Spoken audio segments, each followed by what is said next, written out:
Welcome to the Smart Author Podcast, where you'll learn to publish ebooks with greater pride, professionalism, and success. I'm your host, Mark Coker. Let's get started.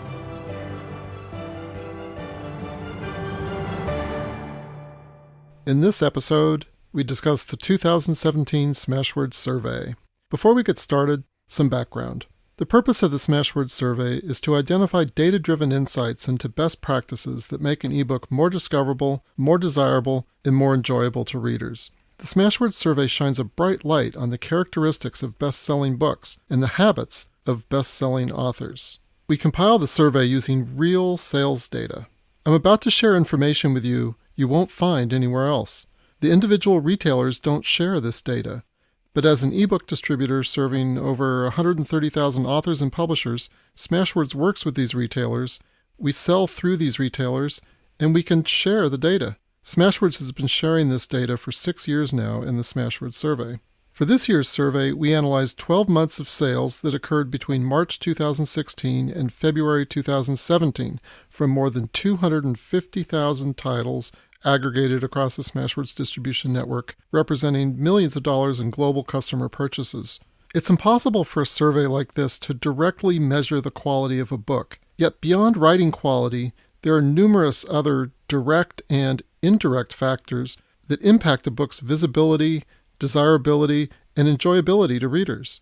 We can analyze and quantify these factors as we sift through the survey data. All of these factors are easily controlled by the author. As an indie author, you have the opportunity to tweak and tune these factors to improve your book's performance. What are these factors? For example, book length. Do readers prefer shorter books or longer books? Here, we'll analyze the word counts of our best sellers and compare them against the poor sellers. What about pricing? What are the pricing sweet spots if you want to maximize readership, or if you want to maximize earnings, or if you want to maximize both? We've got that data. What about pre-orders? Do books that originate as pre-orders sell more copies than books that do not? If you've listened to the prior episodes, you already know the answer to this question, though in this episode I'm going to give you even more information on the impact of pre-orders.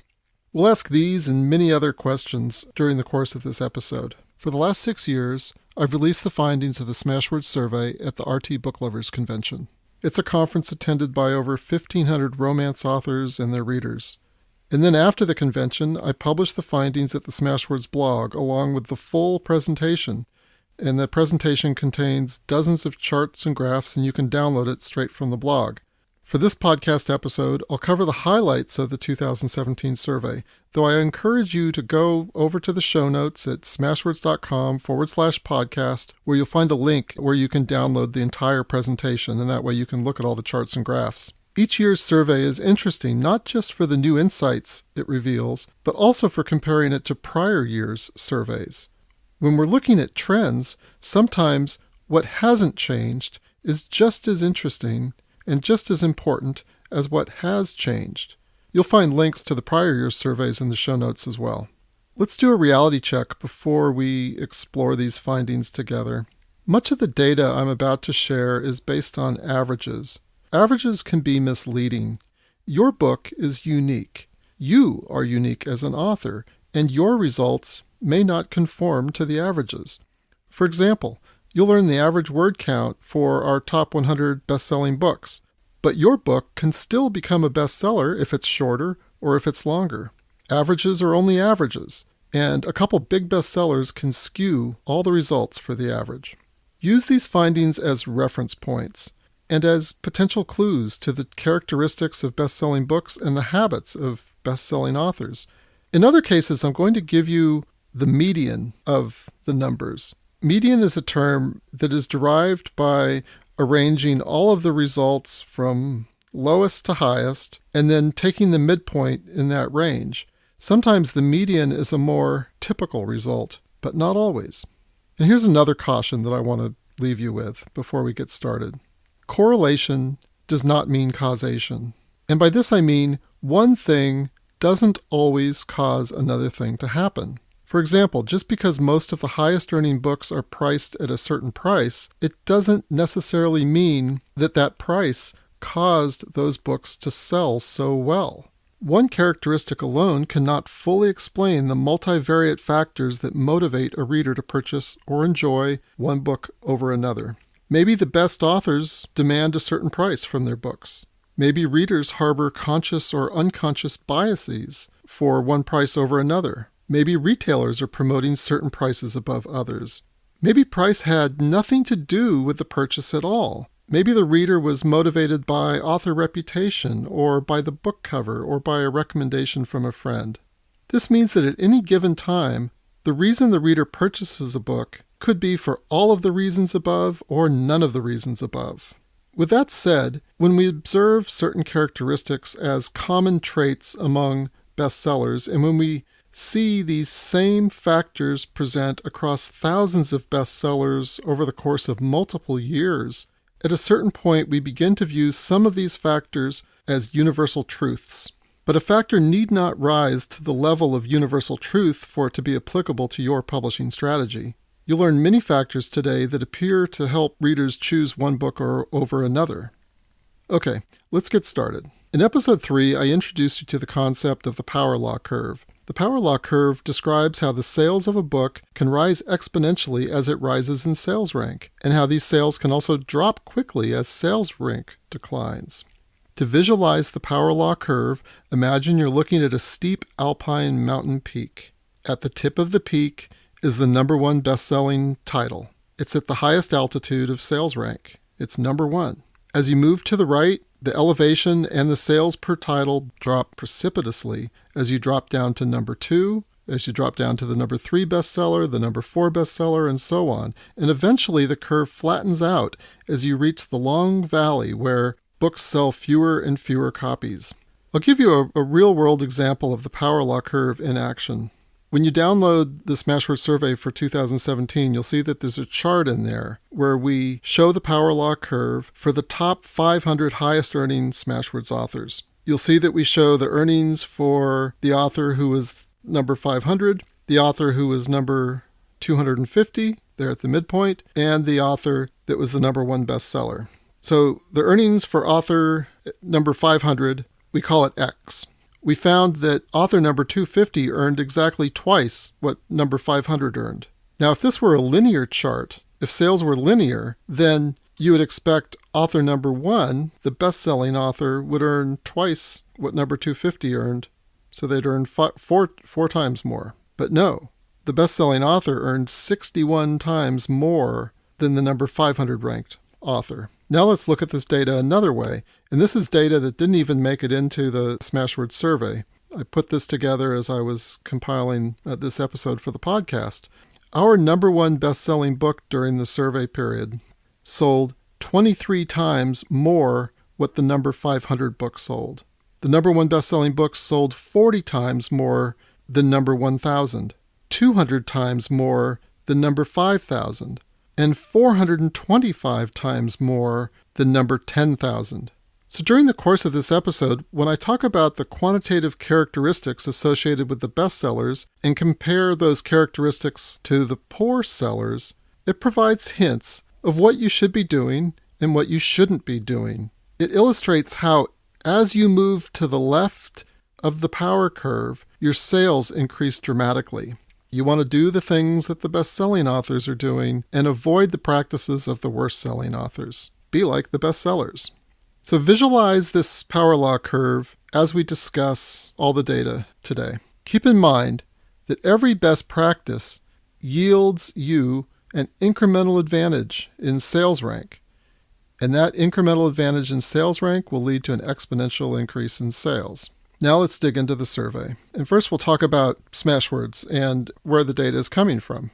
So the Smashwords catalog of over 450,000 titles is fiction heavy. 87.5% of Smashwords sales during this survey period were for fiction. Romance, including YA romance, accounted for almost 50% of all sales. Erotica was 11%, nonfiction was 12%. The Smashwords catalog is about 95% English language books, and our authors come from all over the world, and our retailers are selling books all over the world. When you download the complete survey over at the show notes for the podcast, you'll find the survey has slides that show the top fiction categories and the top nonfiction categories during this 2017 survey period. I'll give you just the top 5 of each. So the top 5 for fiction were romance, erotica, fantasy, young adult and teen, and science fiction. The top 5 for nonfiction were self-improvement at number 1, health, well-being, and medicine, number 2, business and economics, religion and spirituality, and relationships and family. And so there are a lot more that you'll find when you download the complete presentation. I don't need to go through them all here in the podcast. Let's look at how some of the different categories perform. When we look at the categories of the top 200 best-selling titles at Smashwords for the survey period, we find that 73% of all those top 200 bestsellers were romance. And then the other bestsellers came from other fiction categories such as fantasy, science fiction, mystery, historical fiction, and literary fiction. You might be wondering, why does romance outperform? Here's why I think romance dominates and has dominated for a long time. Most readers are women, and most romance is written by women for women. The women who write romance have always impressed me. They are the smartest authors in the publishing business. And it's kind of ironic. Romance has always been kind of the Rodney Dangerfield of publishing. It's never gotten much respect. Back in the old world of print publishing, when it was a print-centric world both for publishing and for retail, romance usually got a small shelf tucked away in the back of the store. It wasn't until ebook publishing came along and ebook self-publishing came along that readers finally had access to even more romance titles and romance started taking off. What the rise of ebooks showed us is that there was this tremendous latent demand for romance among women, and that demand wasn't met until the rise of ebooks. So what are some of the other characteristics that are driving this category? Romance readers are the most amazing readers. These are the voracious readers who will read a book a day. Romance authors are usually among the first to adopt new best practices for book marketing, such as pre-orders, free series starters. They've been the most innovative with cover design, especially when it comes to micro-targeting your cover to your micro-targeted audience. I find so much inspiration studying romance covers. Romance authors often tend to be more prolific with more frequent releases of new material.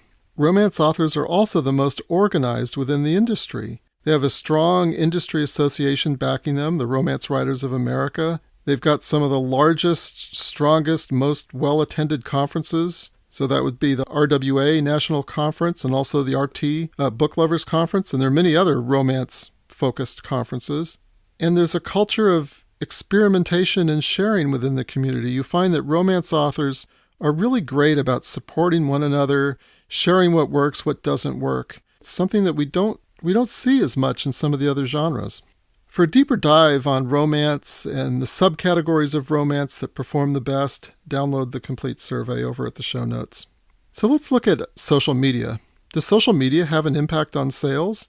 In the Smashwords survey, we can't measure an author's social media activity, but we do have the ability to measure the author's social media presence. Because when authors set up an account at Smashwords, we allow you to enter in your Facebook address, your Twitter address, and the address for your website or blog. So one of the questions that we asked of the data this year is, do authors who have a social media presence sell better? We looked at all of our bestsellers. Among our top 10,000 bestsellers, we chunked the bestsellers into different bestseller bands. So we could look at the top 1,000 bestsellers, then the next 1,000 bestsellers, then the next, all the way down to the 9,000 through 10,000 band. And what we find is that among the top 1,000 bestsellers, there's a much higher social media adoption rate than among the poor sellers down at 10,000. Close to 75% of the top 1,000 bestsellers have a website or a blog, versus 60% for authors in the lower band where they sell very little. Over 60% of the best-selling authors are on Facebook and on Twitter, compared to only 45% for the poorer-selling authors. What we see here is an indication of much higher participation on social media among the bestsellers. The findings here are kind of interesting.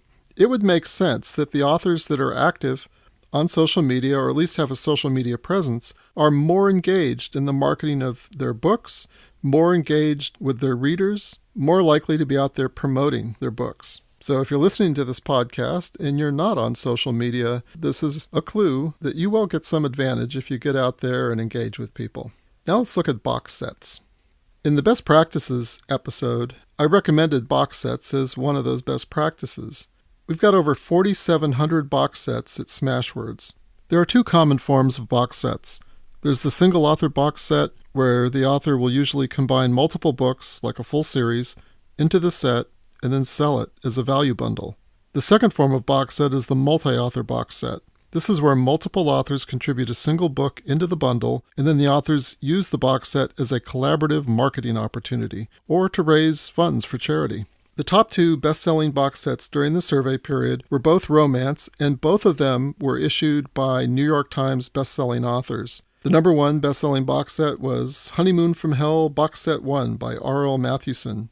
She priced the book at $4.99. It was 141,000 words, and it included 6 short novellas. If these novellas had been purchased individually, it would have cost the reader $5.94. So R.L. Mathewson offered this box set at a 16% discount. So that's a nice deal for readers who are willing to commit to purchase the entire series all at once. The second best-selling box set was the Berg series by author Kristen Ashley. She actually had the number one best-selling box set in the prior year's survey. Her box set was priced at $17.95. It included 6 books, and these 6 books combined came to 1.2 million words. If these books were to have been purchased individually by the reader, it would have cost the reader $24. So the readers saved about 25%. So that's a nice discount for making a large commitment to acquire the entire series all at once. When we look at the top 30 best-selling box sets at Smashwords during the survey period, all of them were single-author box sets. Among the top 50 highest-earning box sets during the survey period, 90% were single-author and only 10% multi-author. The average price was $7.43 of these top 50 bestsellers. The average word count was about 316,000 words.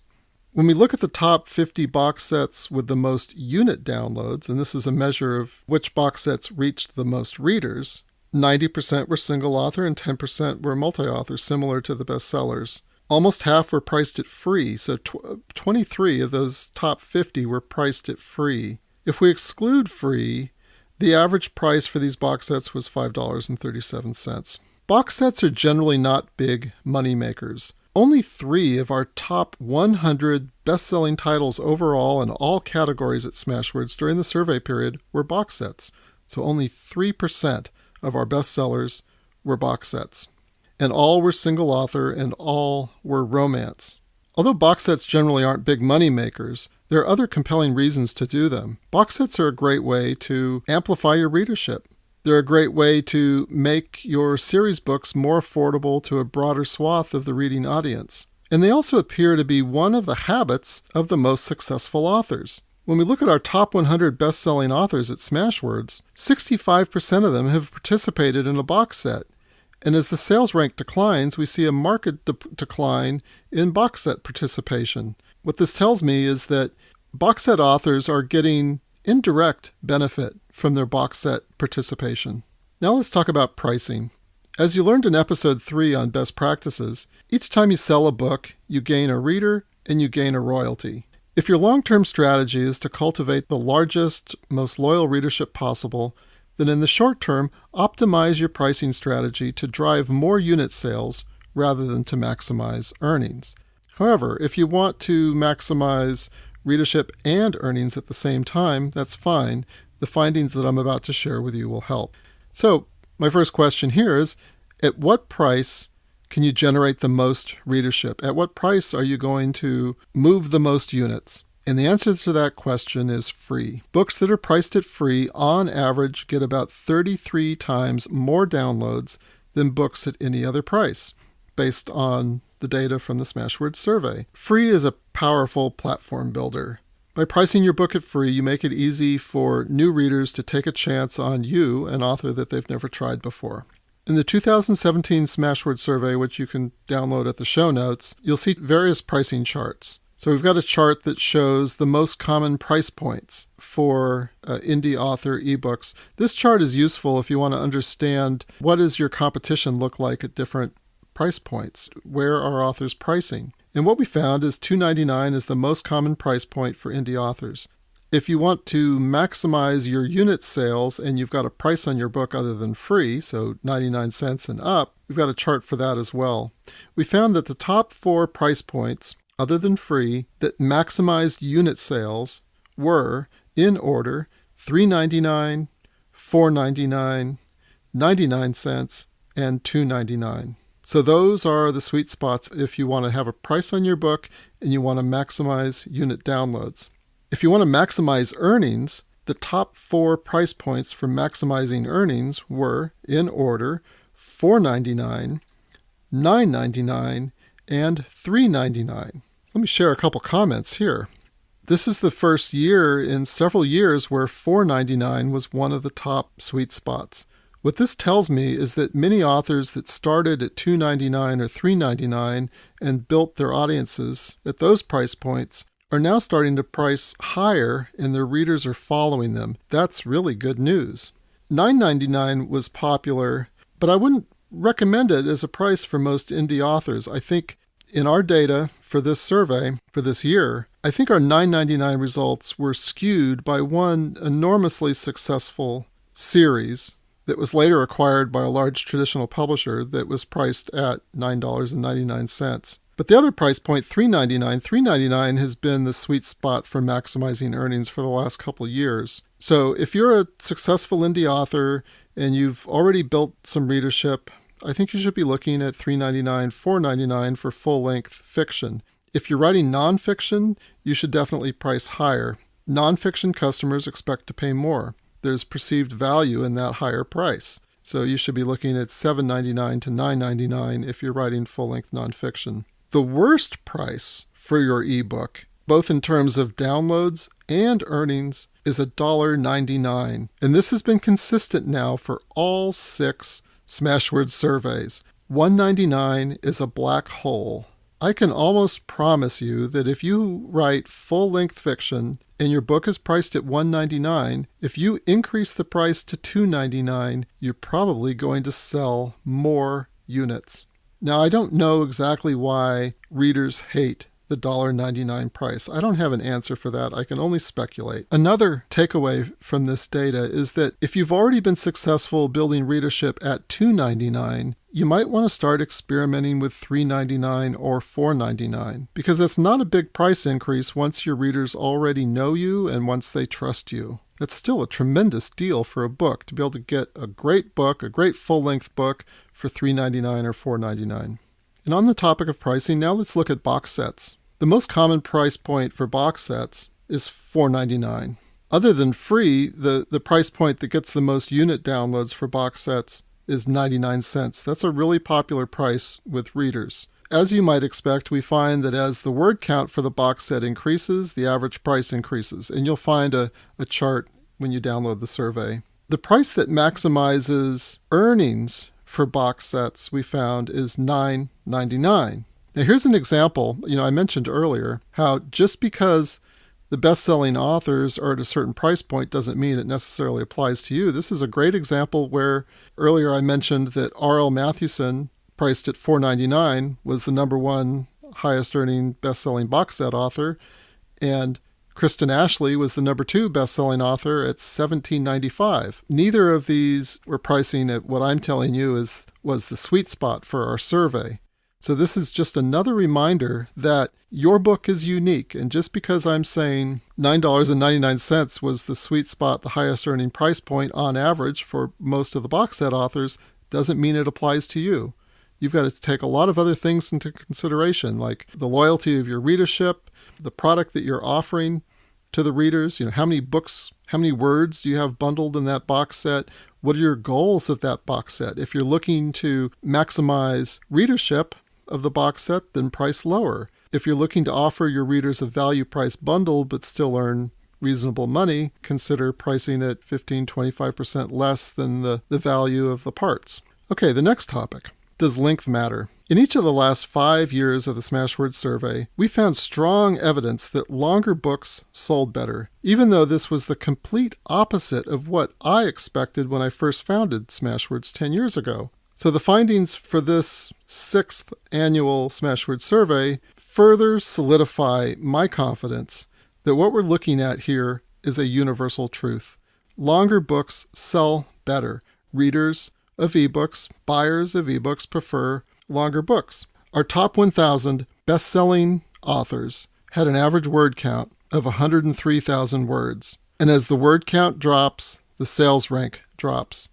Remember what I mentioned at the beginning of this episode about the nature of the power law curve. If you've got best-selling books selling more than 100 times more than what the number 10,000 ranked book is selling, you're wiser to emulate the characteristics of the best-selling books and the best practices of the best-selling authors, as opposed to emulating the characteristics of the poor sellers. Let's turn our attention to pre-orders. As you'll recall, we dedicated all of episode 4 to pre-orders, so here I'll keep my comments brief and we'll focus on some of the highlights. During the Smashwords survey period, only 12.2% of the books that were released as pre-orders, and this was up from 11.7% in the prior year's survey. These are really low numbers. This means that over 85% of indie authors are not releasing their books as pre-orders. Yet we found that this small minority of books being released as pre-orders accounted for the lion's share of author earnings during the survey period. 61 of our top 100 best-selling, highest-earning titles that were released during the survey period were released as a pre-order. When we step back and we look at our top 10,000 best-selling titles at Smashwords, we find that of the top 1,000 bestsellers, 45% of them were released as pre-orders.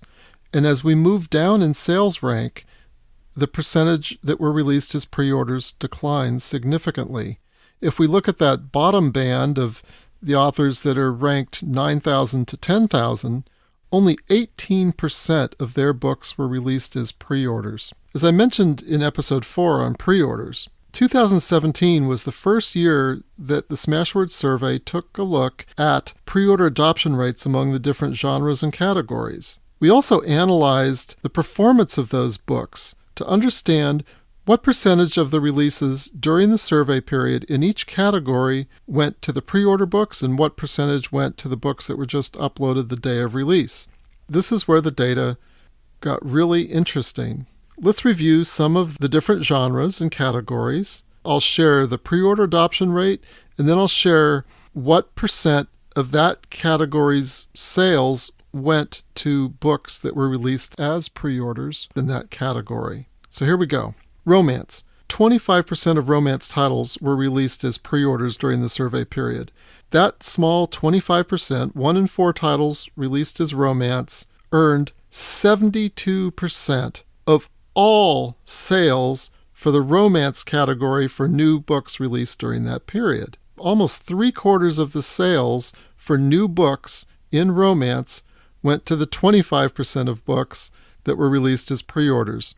In fantasy, 19% were released as a pre-order, yet that small 19% captured 59% of the category's sales for the year. In mystery and detective, 18% released as a pre-order, capturing 69% of the category's sales. In YA and teen fiction, 25% released as a pre-order, capturing 82% of that category's sales. Here's a takeaway from that data. Young adults, the future of reading, love ebook pre-orders. In gay and lesbian fiction, 36% released as pre-orders. In fact, gay and lesbian fiction authors had among the highest pre-order adoption rates of any genres. Of the 36% released as pre-orders in gay and lesbian fiction, it captured close to 50% of overall sales for the category. In science fiction, 15% released as a pre-order, capturing 43% of the category's sales. In thrillers and suspense, 18% released as a pre-order, capturing 41% of the category's sales. In nonfiction, specifically in biographies, 11% of those books were released as pre-orders, capturing 38% of the category's sales. That's pretty amazing. And then in historical fiction, 25% released as pre-orders, capturing 63% of the category's sales for the year. I think the data we uncovered this year in the survey on pre-orders is absolutely stunning. The vast majority of indie authors are not taking advantage of pre-orders, yet the minority of indie authors who do take advantage of the pre-orders are vacuuming up all of the sales. So if you take away just one thing from this episode, I want you to remember that every book that you release from this day forward needs to be released as a pre-order. This is one of the most important best practices, and it's the most underutilized best practice, which means you have a chance here to gain incremental advantage, a chance to gain tremendous competitive advantage in the marketplace over every other author. Now, 5 or 10 years from now, when the entire indie author community recognizes that pre-orders are an essential best practice, then everyone will be doing pre-orders, and while they'll still be important and valuable then, you won't get the same impact. We're at pre-orders today where we were 8 years ago when I first started recommending to authors that they should be pricing their series starters at free. Back then, free ebooks were getting over 100 times more downloads than books at a single price. So what you're going to see in the years ahead is that the effectiveness of pre-orders will decline, even though they'll remain important. If you want to capture most of the benefit and the greatest benefit, do it now. All right, now let's turn our attention to series. Of the top 100 best-selling series at Smashwords, 67 of those series had a free series starter. So that's two-thirds. Two-thirds of the top 100 best-selling series had a free series starter. Of the top 100 best-selling series, 58 of those series had new releases during the survey period. This is an interesting statistic because that means that 42% of the top 100 best-selling series during the survey period didn't have a single release during the survey. I think this speaks to the staying power of series. The average word count for all the books within the top 100 best-selling series came to 97,000 words. We see here that the longer books are performing well. When you download the PowerPoint for the survey, you'll find that I've got another chart in here that illustrates the performance of series overlaid on the power curve. So we look at the power curve for the top 200 best-selling series, and what we find is that the number one best-selling series sold 17 times more than number 200. And I can tell you number 200 performed really well. As I analyzed the data for the Smashwords survey, I asked questions of the data. And one of the questions I asked was, are bestsellers more likely to come from a series? So I looked at the top 10,000 best-selling titles at Smashwords. So this is both standalone titles and series titles. The top 10,000 bestsellers organized into the bands. So the top 1,000, then the next 1,000, and the next 1,000, all the way down to that lowest band of 9,000 to 10,000. And remember again, you don't want to have the book that was ranked number 10,000. That book's not selling very much. So we look at the top 1,000 best-selling titles at Smashwords, 72% of them were attached to a series. When we look at that lowest band in the 10,000 range, only 37% of their books were attached to series. Series books are dominating the bestseller lists. And as a book lands lower in sales rank, the probability of that book not being attached to a series increases. Another fun finding from the survey this year is we looked at the impact of the series starter price on overall series earnings. We looked at it from an angle that we've never looked at it before. I took the top 100 best-selling series organized by series starter price. So the top 100 best-selling series that had a free series starter, the top 100 best-selling series that has a series starter priced at 99 cents, then the top 100 at $1.99, top 100 at $2.99, etc., all the way to $9.99. And then I added up the sales of each of these cohorts, each of these groups, and then compared them against one another. And the findings were really interesting. What I found is that the cohort with the free series starters earned 3 to 5 times more than series that had a series starter priced at $2.99, $3.99, and $4.99. So definitely download the presentation so you can take a closer look at this chart. But again, I think it's more evidence that this is approaching a universal truth. Series with free series starters perform better. Understand that every book, every series is different. Your results may vary. But if you've never tried a free series starter on your series, now would be a good time to just experiment. It's one of the great things about being an indie author is you can change the price of any of your books at any time. Let's look closer at this question of, do series with free series starters really earn more sales? In this example, what we did is we created two cohorts. We looked at the top 100 highest earning series that had a free series starter, and then we looked at all of the other series that did not have a free series starter. So independent of what the series starter price was, whether it was 99 cents or higher, we combined them all together, totaled the overall sales for the free series starter group and the group that had a priced series starter, and compared them. This is an analysis that we've now done for 3 years of the Smashwords Survey. So when you download the prior year's surveys, you can see how the results compare. And what you'll find is the results are generally very consistent. What we found here is that series with a free series starter, on average, earned 55% more than the group that did not have the free series starter. Because averages are dangerous and a few best-selling titles can really skew the average, we also looked at the median result. So we arranged in each of those groups from bestseller down to poorest seller of the top 100, and then we took the midpoint, and then we compared those two midpoints.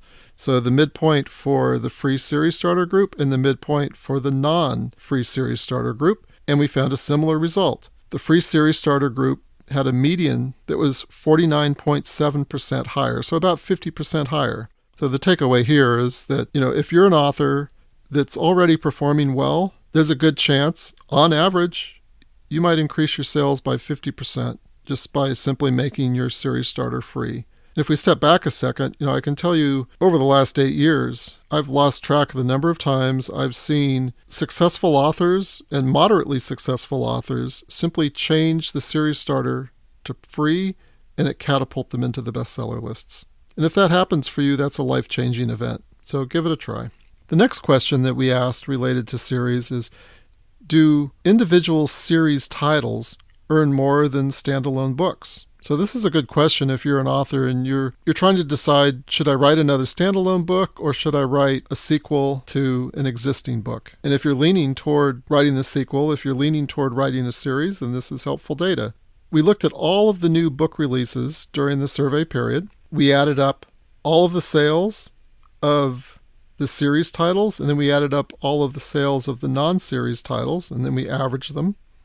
And what we found is that the series titles, on average, earned almost 4 times more sales.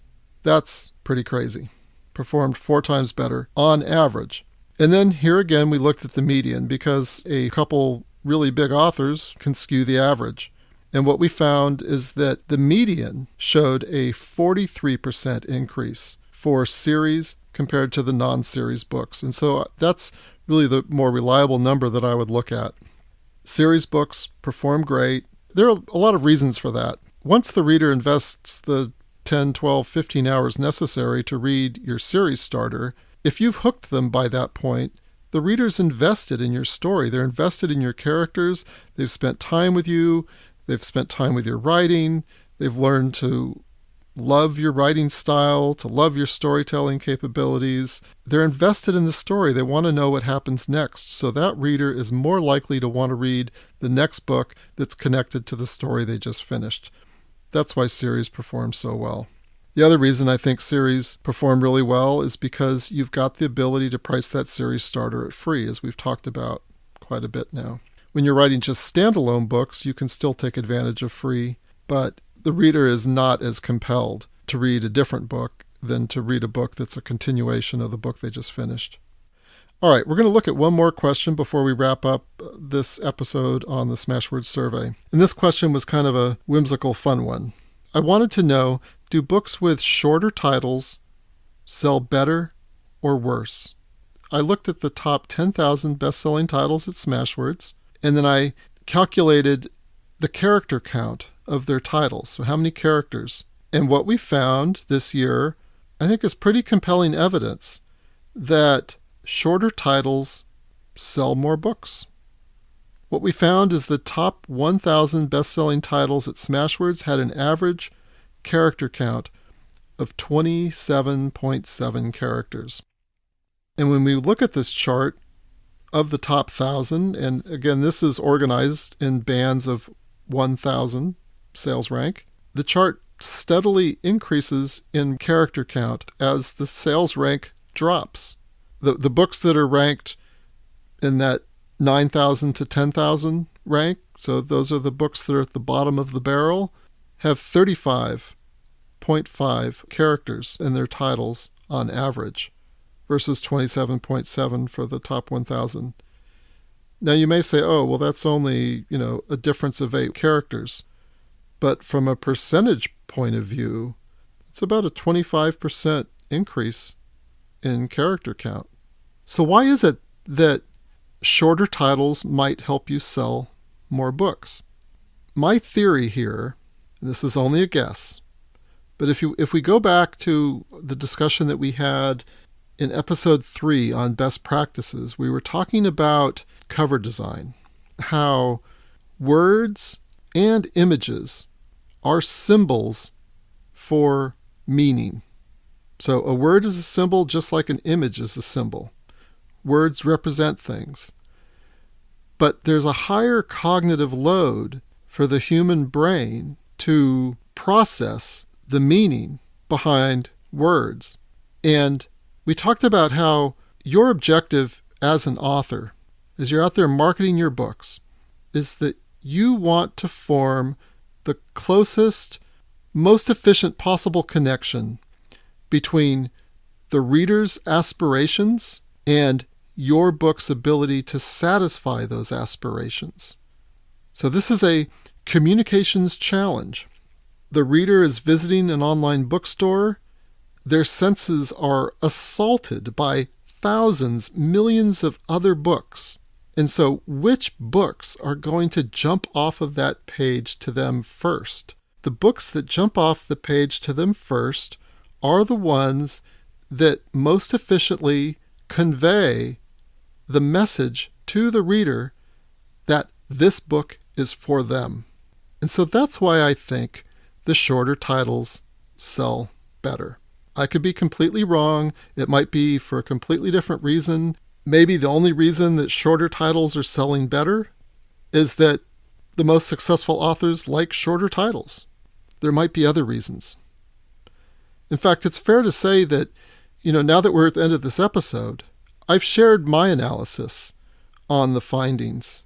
It's perfectly possible that in many instances, in fact, it's likely that my analysis is only touching on one aspect of the reason some of these characteristics are traveling in the same orbit as successful authors and successful books. And there's a very good chance that as you sift through the data that we share in the survey on your own, you might have insights that I didn't have. And that's great. I expect that.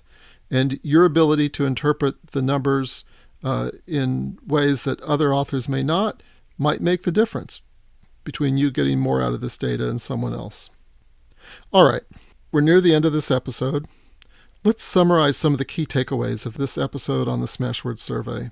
One of the biggest things is to remember the nature of the power law curve. The power law curve is a universal truth. It describes how there are always very few bestsellers and then a lot of books that don't sell very well. It describes how you increase in sales rank, your sales increase exponentially, and it describes your opportunity to implement best practices so that you can gain an incremental advantage in the marketplace so your books can become more visible and more desirable to readers. And as you climb in sales rank, you spark this virtuous self-reinforcing cycle of greater visibility leading to greater sales, leading to more sales and more visibility. But it all comes back to best practices. So what are some of the best practices that we've talked about in the survey? Number 1, pre-orders. Pre-orders. Pre-order books are capturing most of each category's sales in a given year. So if you're not releasing your book as a pre-order, you're leaving readers on the table, you're leaving money on the table. You are doing your career a disservice if you're not incorporating pre-orders into your release strategy. Free. Free remains a powerful marketing tool for building readership, especially if you write series. Use a permanently free series starter. And if you don't write series, hopefully you're writing multiple books. I think you should always have at least one of your titles priced at free, so that can act as the chum in the water that attracts readers, exposes your author brand to more readers, helps more readers discover your authorial brilliance, and to help you drive more readers into your other books. And then book length. Longer books sell better. This is a universal truth, but don't take this data point and say, well, okay, my book's 80,000 words. I'm going to pad it with an extra 50,000 words. Don't do that. Write your book to the length that your story or that your book requires. But what this does mean is that if you've written a book that you're happy with and it comes out at 150,000 words, then that's the right word count for your book, even though people in the traditional publishing industry will tell you you're crazy. Earlier in this episode, I mentioned Kristen Ashley. I've lost track of the number of times she's hit the New York Times bestseller list. Her books tend to run over 150,000 words. She's had tremendous success with longer books. If you can combine long books with awesome writing, then you have a chance of pleasing your readers more than the next author. Series.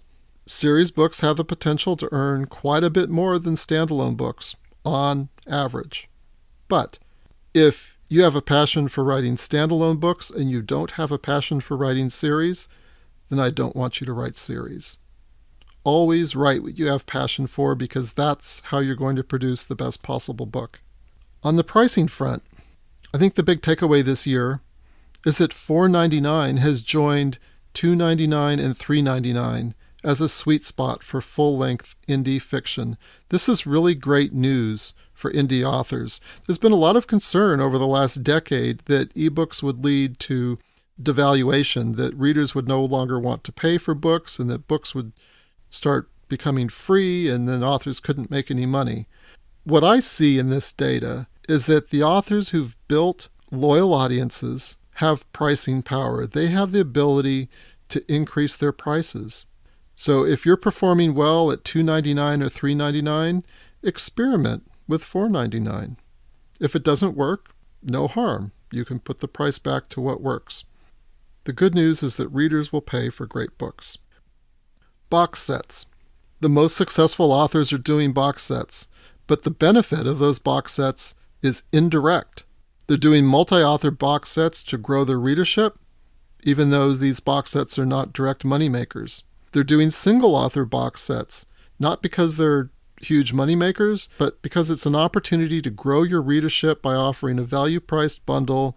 It makes your books more accessible and more affordable to a segment of your target audience. And then finally, remember that data-driven publishing decisions are irrelevant without a great book. That's your most important mission, is to write that super awesome book that takes the reader to an emotionally satisfying extreme. A lot of what we're talking about in the Smashwords Survey, as I mentioned in the introduction, it's external to the book.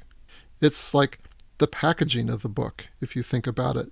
It's external to your story, it's external to your writing style, it's external to your writing talent. So if you don't have a great book, then all of this other stuff we're talking about won't make a big difference. Remember that your book is immortal. You have the opportunity to experiment, to iterate your best practices, try different things, find what works, what doesn't work. You have the ability to evolve your book and your metadata and all these external factors over time so that you can evolve until you get the formula just right, and so that you can start connecting more effectively with readers. If you want a refresher on best practices, you can listen to episode 3 again, or you can download my free ebook, The Secrets to Ebook Publishing Success. That concludes episode 7. Check out the show notes at smashwords.com/podcast to download the entire 2017 Smashwords Survey with all of its charts and graphs and expanded information. Also be sure to check out the official Smart Author Podcast Facebook page at facebook.com/Smart Author Podcast, where you can ask questions and communicate with fellow listeners. Give the page a like and a share and help us spread the word. In the next episode, episode 8, my topic is the art of delusion. Every writer, even successful writers, will face dark days when the reasons to quit feel more sensible than the reasons to power on. In this next episode, I'll share tips on how to find the strength to power on as you pursue your dreams. Until then, keep writing. I'm Mark Coker.